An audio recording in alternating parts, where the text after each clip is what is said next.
yeah, platforms, social media platforms. No. Ni moku ye la forum, platform ni yo la forum. Mo igbeji loda kuete. Ni moku ni eke lewu igbe ganyubi ni noko ebi ake no me ye eke where other people going behind even the back of the traditional council to take 74 400 acres. No ni more be ne. No ni more be ne. No ni Lord Akuetengma. Oh, so you believe that cheap and false propaganda by the jobless fraudsters who fake letterheads of the traditional council. So you believe that cheap and false propaganda by the jobless fraudsters who fake letterheads of the traditional council, stamps and signatures of lawyers, and defraud and exchange lands with second-hand vehicles. Of course, they will not tell you that when they colluded with politicians, stealing the Ghana lands and attempted to clandestinely collect the trade fair compensation, some persons who were outraged by the fraudulent clandestine scheme reported the matter to the office of the special prosecutor, and they are being investigated. Hence the stoppage of the works and the panic reaction. My brother, if they tell you the compensation payable was 74 million Ghana cedis for 100 acres, it is a lie. Monica actually Lord mena akuete no ne mane. Ni e chonake be wo meni be cancel bi ye wo be ni chumu wo forge your letterheads wo forge your lawyers as stamps wo ke la shiponji nchaki or second hand vehicles ene me fe ne you o eke odase yeliko ba keshin no ni ji ne shi mene social media koni me Anna wohimila ni ateshike wo ne ke noko egbe yi ni mano mi Lord Akuetele ngma negma ke me jese na ma he trade fair compensation na me ke politicians e fe kumi na tati a report here special prosecutor ni a investigator me iwe ake wo yi no ne wo nta wo no ni sake hala no ile na kan me kun esa na echon me ni ameke politicians say afi ku bi ke echon me ko na echon politicians say le hu ni akete aka afi ku mi ete no eke akeshin. My brother, if they tell you that the compensation payable was 74 million Ghana cedis for 100 acres, it is a lie. Ni a describe no ni ya no ake cheap propaganda. If your money actually Lord Akuete enu no ni propaganda nshi. Olumalo emuku a Google propaganda ni ekane ko ni wokwe nye Google a nye phone no ni nye kan the meaning of propaganda ko ni wokwa. One, information especially of a biased or misleading nature used to promote a political cause or a point of view. Of a biased nature. Ni hana akane wujin. Egma, akeshike ake, eke mo ake, my brother, I tell you, na nkwe, moni ji ganyo bine, bono ni wofi otu, shinle ake ka agbina, eba ashe no platform eno. My brother, if they tell you the compensation payable was 74 million Ghana cedis for 100 acres, it is a lie. What fe propaganda e? Ekule Lord Akuete lebo efi o propaganda. What can they wolo? Ni no ni wolo eke ne? Ken claim wolo ni ana kan e compensation e. No ni amemaji the division requests the release of total compensation sum of 74 million 856,120 Ghana cedis payable to the Nmati Abonase family stroke the last two in respect of 100 acres. No can market compensation payable. You can move your platform no is a lie. Lebonji liar. Now only and this is an official document from Lands Commission to the Ministry of Finance. From Lands Commission to the Ministry of Finance. Wojie me ada fi twalo wo kefe ba anyi. No ke wo yuene na ye wolohi okay it is a lie. Agbene be mi ni wo ke o no na ma wole heko ni wo ma wolo heto na me ha wo ji akeshin shika amomi no ni wo ko ake Adjei wo se na afi no ni ameke ne ye letter ni ameke gbala ni bi ami no ni amegmatulo ya ma ke fi no na ameke Terramark Real Estate Consultancy submitted a letter dated 14th January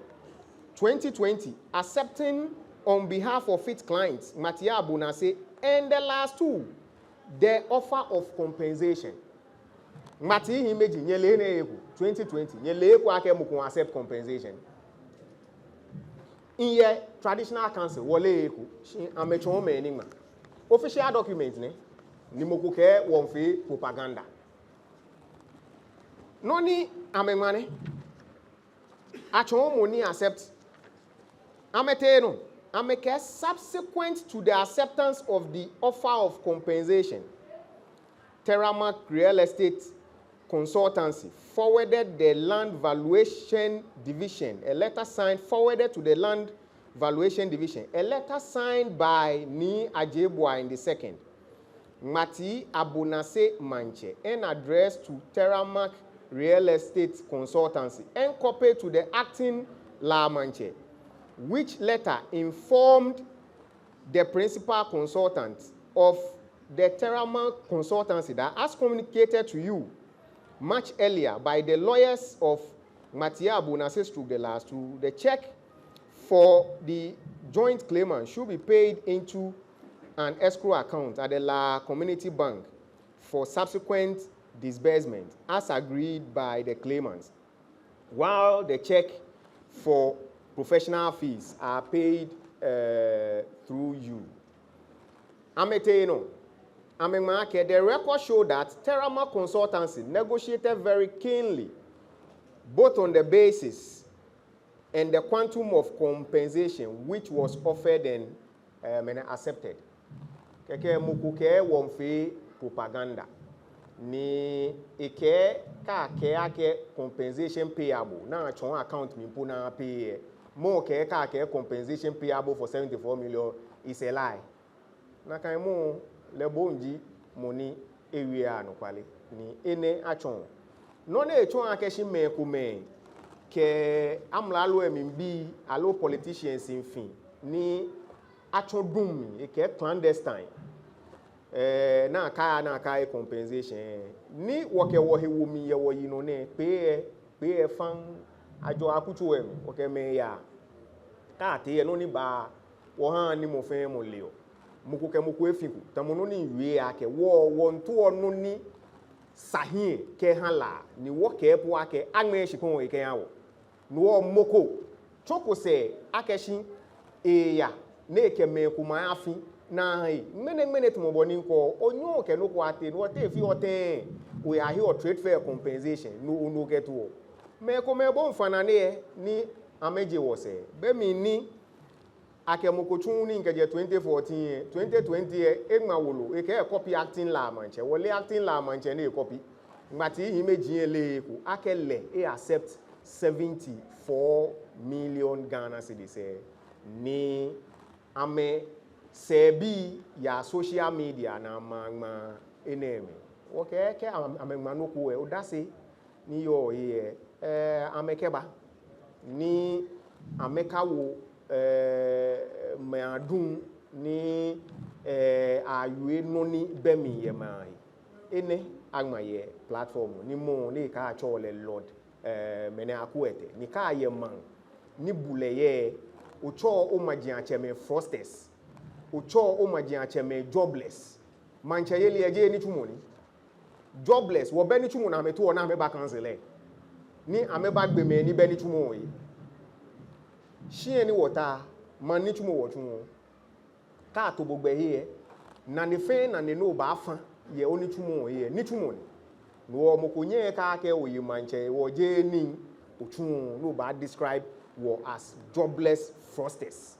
ene tun bule ke ha manjwa ni wo batashi ni akwabe na ke batashi wo maji acheme wo ni tumo nko ake befebe 24/7 oteshilebi aba ubaya pe a unka tagbeke keni fe meke jobless ni nibi ni wo fio yese amele amedwen ni be abu mama pe ni anye je no ni tumo wo tumo menemene wo ntuni wo kusumi mpo ni wo ti oshimanke ni wo shiwon kweke fi ode nche ni tumo keke ka ateshin o ke o majian cheme a jobless fraudsters ni meneme amete me kuma cho ame la he na no bi ni keme na me ni amekuto wa me no ni ya no elane akeshin akwa ake ne ejibulelo ni isake ake ne atwaman o ni bi ni ya no sani wo hellish ni wo botemi ni wo le anu kwale ni wo teshin ni wo fan no kwale na fe no ni ja na eke man no ya ba shi e ka bala ake be ke mokubogwa na egbela ni bi ami ke mokulo mba teshin ni e ba yue no ku ake ko ni ekeshimu ni to bo ni ka ha me ni anu kwale no no ke mokontu ojalegbe no fitele ekebo shen hiku na gbe aba bote ni bi ami na ba na ke no na eyuo enu onija lo bo no onija ni ka ke wo yue wo ke wojin ni pianle wo te shi ni wo ba yue no ku je wojin ni wo de nche wo fi shi wojin na fi egbejin anu to no na ke compensation payable amlalo wulu wo ke ni afia ni kasemo kemba na gbe be ni eneme ya anu be anu damtin ebi eko ake eben odamtin ni lehun enmala ni bi ye social media o fa ne ko ni nye kan ya ke tun boa okay the la forum anum assembly ima Kingsley be many the participants Shikitele should not for a moment think his nomination and instrument was smooth without issues and must stop misbehaving himself. The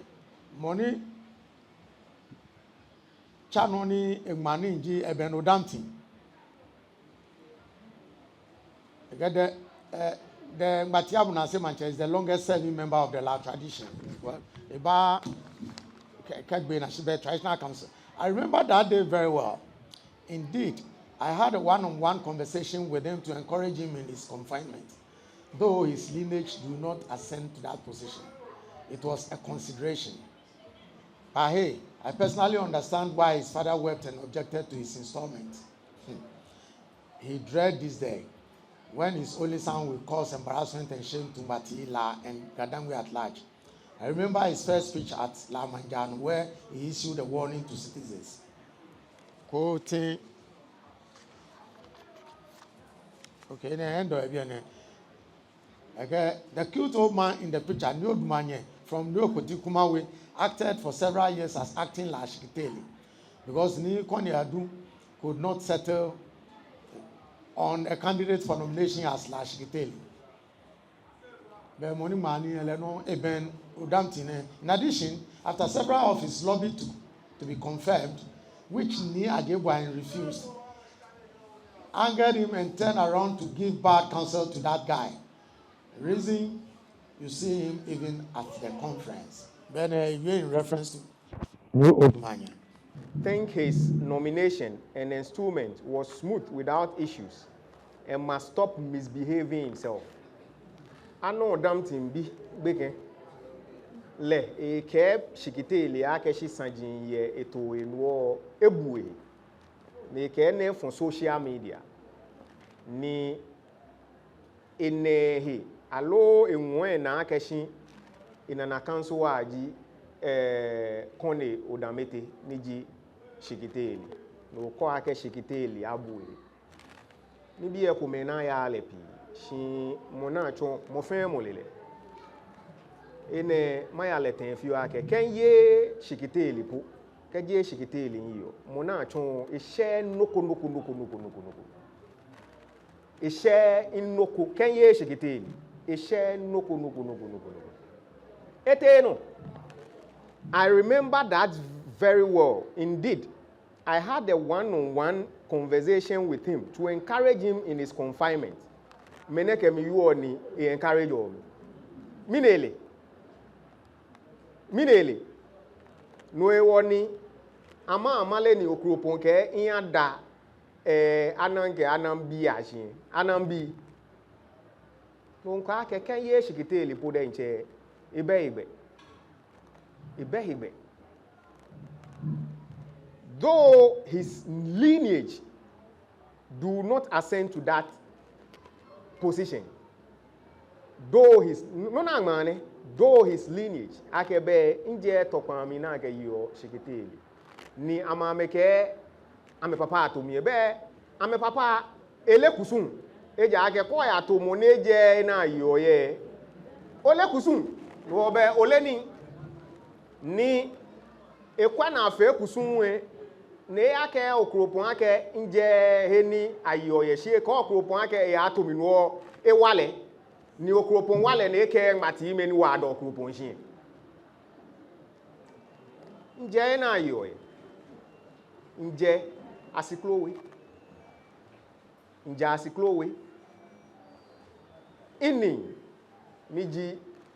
inni nyemi onupa niji kone oyite npata leji kenklan akuchoche ke nje eni ayo lumoye inni niji boy mensa enyemi onupa kone oyite npata baye kenklan mene akuchoche no aya kan fa meni yuo ise ye heife nyese ke nchese fe nje lumoye limi in papa e mami je ko bi we ekwe akomensa no mi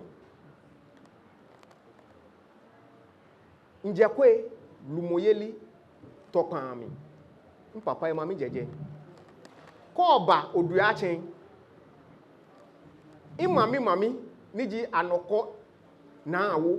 anyoko na awo e chekwe tuntu ji odua chen the second niji men anyete nsaki mami echenyemi tuntu ji anyete nsaki ye odua chenwe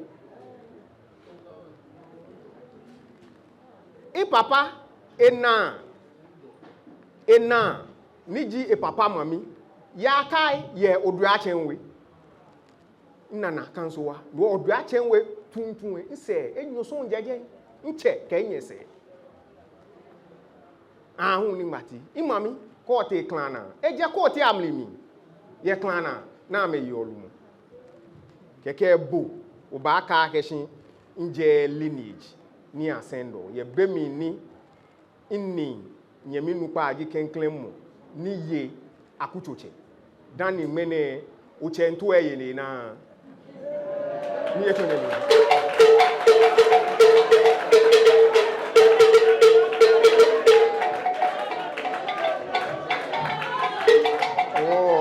amekwe duba blofo me ke if you live in a glass house you do not throw stones ke oye glassy tumi ofonte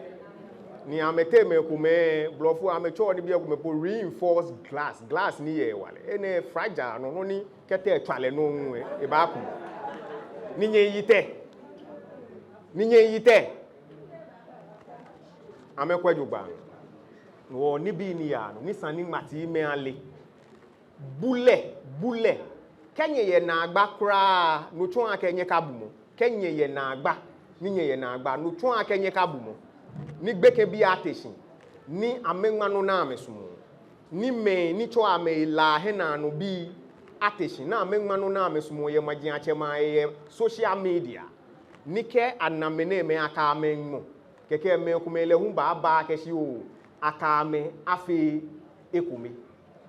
heni wo sho ye lane ni noni yo laji akeshi mo fe mo ke te shike wie abote mi ni akọ wie mo ni akefitio mo ni mukumuku bote mi shi woti amekume wo megbe wo ba ni ale anukwale e be febe ni mukuba wie no neja wo ba ni wo ba Adjei na ke mene anukwale e wo ba ha udase ili ni yo ansh wo amekwajuba ni bule ke tueju ahishini wo ketwama akehichen akafe tamoboni yo dane akehichen akafe mini no ni ni no ni nyele keke nye ngbeke nwoma shikamoboni nke woti amekume wo ma amegbe eke traditional council statutory body wona mlami akeshin mla eyu onoko ye ni kane onoko okulu kenklen yue mo ne yue ji akeshin ake divisional chiefs akuche ni form traditional council shi ne kane mla no ne kane esroto ye no ne yue ese ebe ku eke yue ye kenklen video ku na twami ake traditional council every year wo fa our account ye registrar general ya bia nye na statutory body ko ne file a account ye registrar general ni bia pi na mewie amekane mla wo ngbe pa mo je akekun chieftaincy act ni amekane ole boni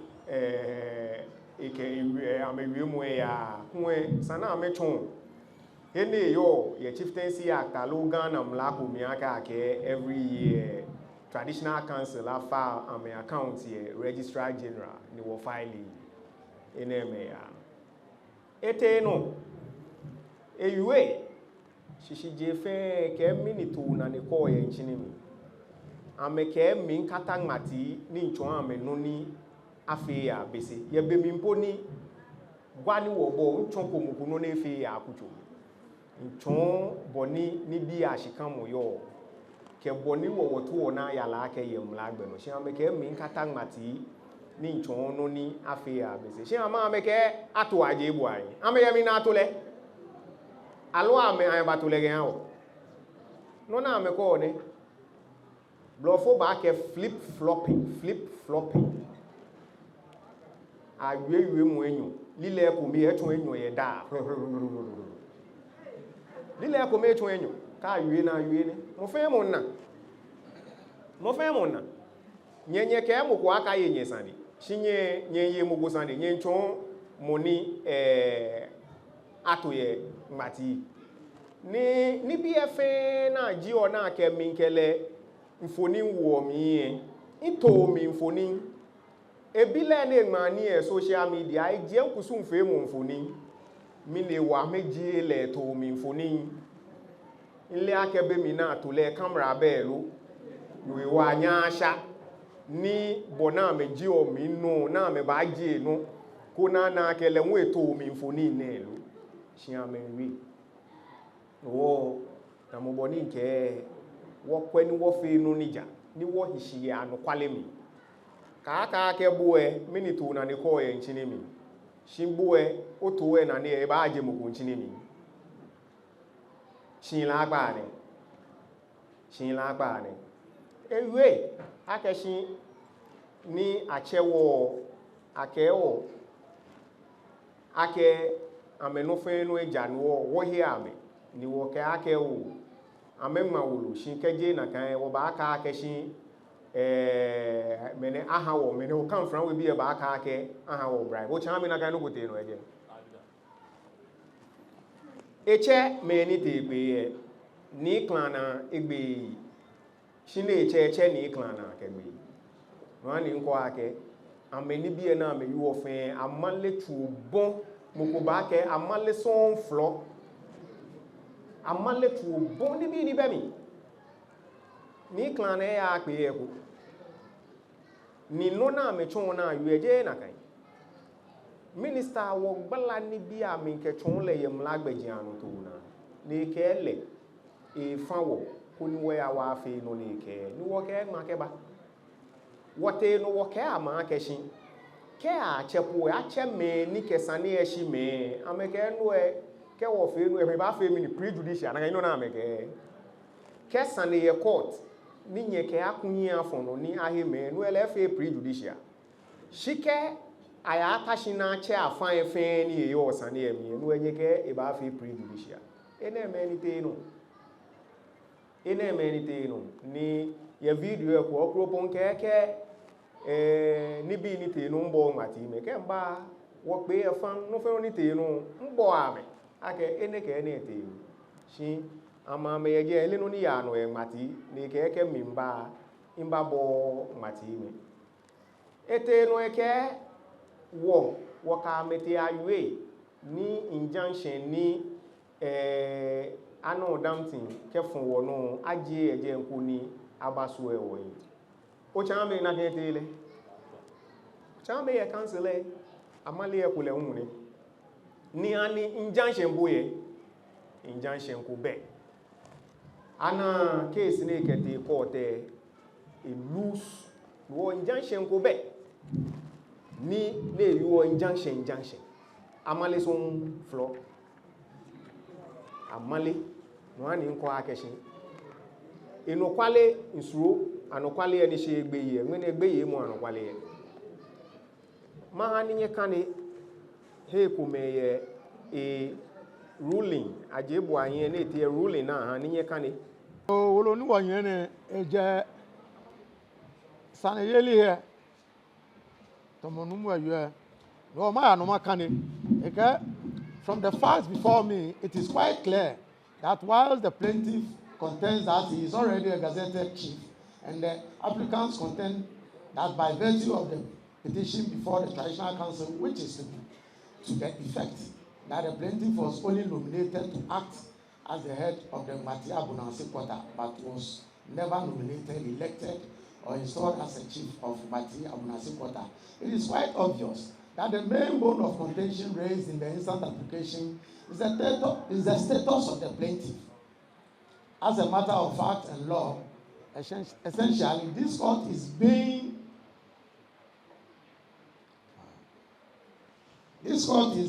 being called upon at first instance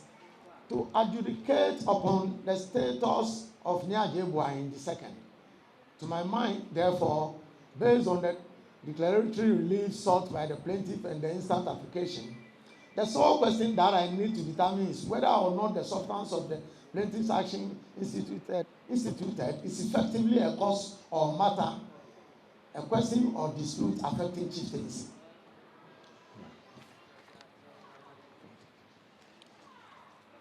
Based on the pleadings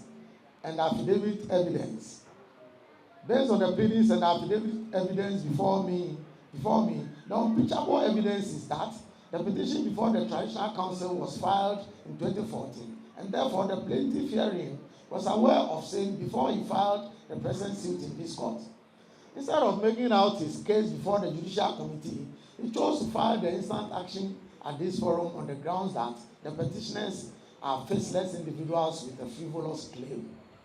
The fact is that indeed the plaintiff may be right to say that the petitioners are faceless people who are not kingmakers and that their petition is frivolous and without basis. But that does not matter, because this is not the appropriate forum to adjudicate the contention. Also, based on the evidence, this is not the appropriate forum for the relief styled as declaration that he is a chief who should be inducted into the Traditional Council. In the opinion of the court, by the nature of the relief endorsed on the writ of summons, the plaintiff is seeking a declaration by way of a confirmation of his status as a chief from this court. In my respectful opinion, this court certainly cannot make that declaration without inquiring into how that chiefly status was acquired. That inquiry would undoubtedly delve into a cause or matter affecting chieftaincy, a jurisdiction this court does not have. Conclusion, okay? The Supreme Court affirmed the law that it is the substance of the matter before the court that the matter and not the form or how it is couched. Thus, stripped of all the plethora of words and documents exhibited in the instant application, the basic matters for determination in this case are purely chieftaincy, for which the High Court lacks jurisdiction to deal with. In my respectful opinion, the plaintiff has made a backdoor attempt to settle the challenge to his status as a chief, a chieftaincy dispute in the wrong forum. To quote the words of Justice S.A. Brobe, with humility, that would amount to misusing court processes as a cloak, camouflage or pretext to determine a chieftaincy dispute in the wrong forum. Based on the affidavit evidence, the plaintiff has instituted the present action just to overreach the judicial committees of the Traditional Council, because no matter how egregious he may view the petition filed against him, it cannot be denied that there is a justifiable controversy between the plaintiff himself and certain individuals, including the first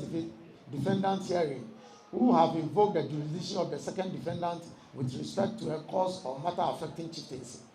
The present suit is a cause or matter affecting chieftaincy, pure and simple. Consequently, based on all the facts of the case and available evidence and available affidavit evidence placed before me, it will be improper to deny the first and second defendants stroke applicants the prayer they seek for the reasons stated supra. The statements of law persuade me to conclude that the High Court lacks jurisdiction in the matter. Consequently, the application is granted. The suit is dismissed for want of jurisdiction. Cost of 4,000 to the first, second, third defendants applicants. Oh, anokwale nsuru oba abo copy kuno kane kuno na ke injunction go be o suit aka wo acha wo ka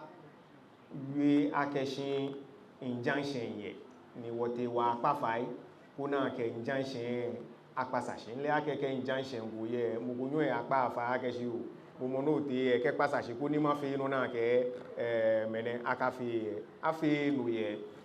mla agbefan ninu ji ofan akeshin aye majian chema sande ye court jeje efe le fan ni majalemi. First one, from the facts before me, it is quite clear that while the plaintiff contends that he is already a gazetted chief, and the applicant contend that by virtue of the petition before the Traditional Council, which is to the effect that the plaintiff was only nominated to act as the head of the Nmati Abonase quarter, but was never nominated, selected, and or installed as a chief of the Nmati Abonase quarter, it is quite obvious that the main bone of contention raised in the instant application is the status of the plaintiff. As a matter of fact in law, essentially, this court is being called upon at first instance to adjudicate upon the status of Ni Adjei Buain. To my mind, therefore, based on the declaratory reliefs sought by the plaintiff and the instant application, the sole question that I need to determine is whether or not the substance of the plaintiff's action instituted is effectively a cause or matter, a question or dispute affecting chieftaincy. No ni keke ni kujulo ko dia keshin. Mo eke mancheni. Nisani abotemi akeshin mancheni. Ni heneba ye wonoma ko te ame ye magianche ma sande. Be amentu oko na ame blako te keya hene sa na ame ya. No yele susumuna ebi akeshin. Nakanji no na meta wo contention ne ake no ni gisande ake shimanchenie ani na kan ni lo ne te no ne ke based on the pleadings and the affidavit evidence before me, the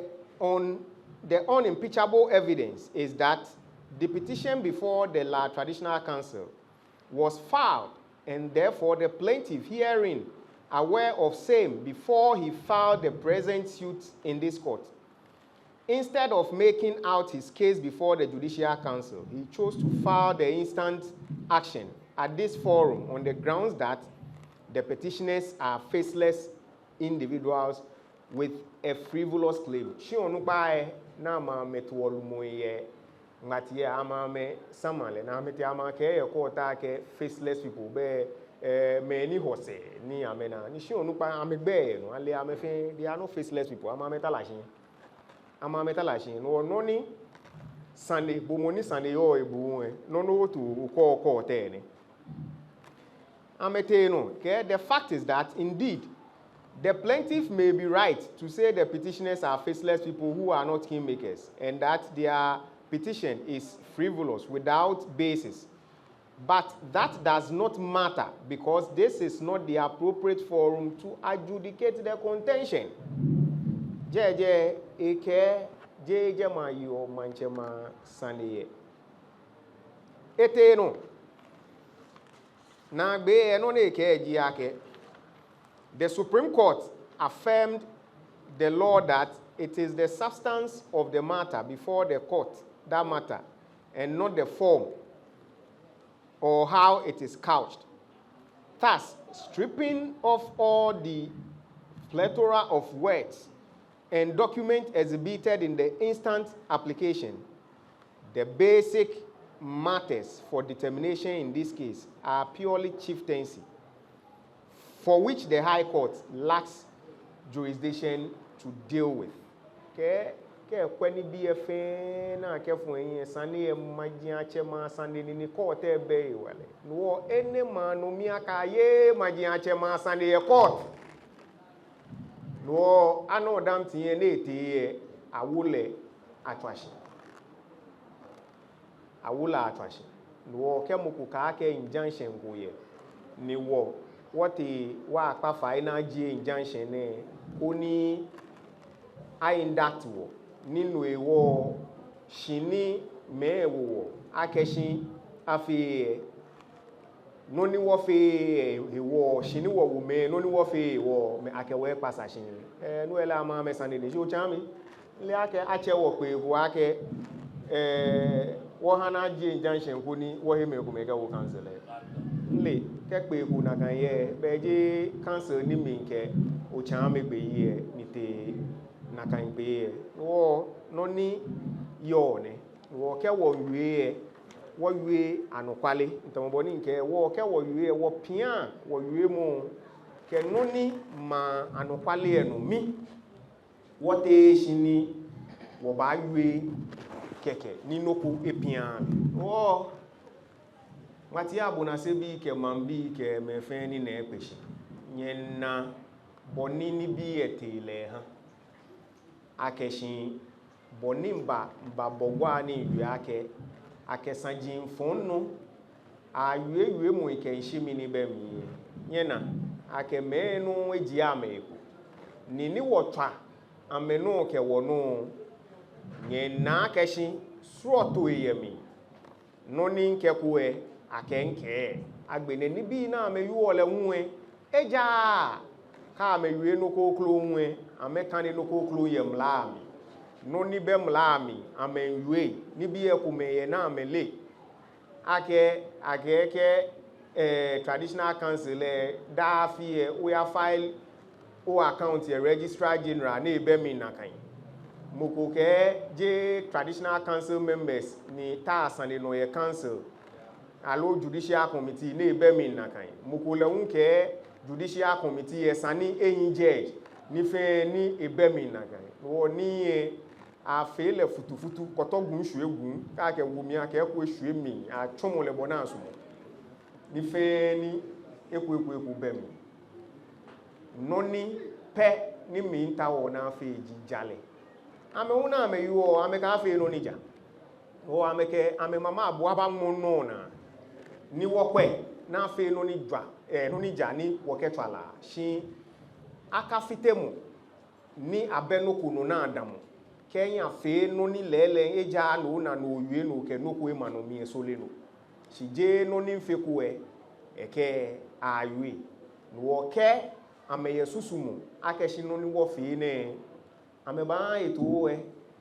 ame kwe ko na ame botu ojugban na ame yalo ojugban ke ame ba yue no ku lo ni ko mla ke gbejiano to we ame botemi na ame na lo ojugban ni ame ka ba yue no ni bemi ake traditional councils and no file or account registrar general akeshi J traditional council members ni ta judicial committee mi akeshi judicial committee say amenyo judges ngbe ne ke ma sa jinje wo ame kwe ni ke ame ba yu na ame yalo ju ba gbe ni le nwe na jole wo bu wo hi na jole iwe mo ni ba yue mo sakun keshi mo ni mbeje na ke ni le nchon hie akeni le nchon hie ke ni a chon bo na yemi onu pa ke han hey akeneke to ama ni ntomo pe je mi nto na afi no nija ntomo pe kwa mo trade fair compensation bona yue ni fe be mi aka ba wo 1 million Ghana cedis ni be mi aka mi mo 74 million se mi nke 73 ni be mi ni atwa na agie wo jie mo fe mo na no wo nke watation ni wo fishing ni wo peku na fe no nija no ni ke kusun ke mla gbejiano to pan agbe ne le hunwe ni wo hishin ya no kwale ke bulemi ye wo yino ne ka ke wo ntwa wo fa hishin ake wo yin ma oduba amenwe shikaja ni ba ni wo ke ame ni ba binye ipu ake meyi no aha mene akuchi ashika nye na ekodan cheme nye na ekodan meyi no mi aha me akuchi ashika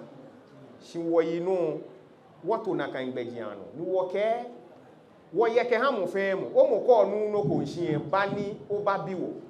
shin aka hise na yue no na le shike nyi ba na enyi aha ni mene na afi ni yi no ko no aha mukumuku no ko ehebe ko ye ma na emi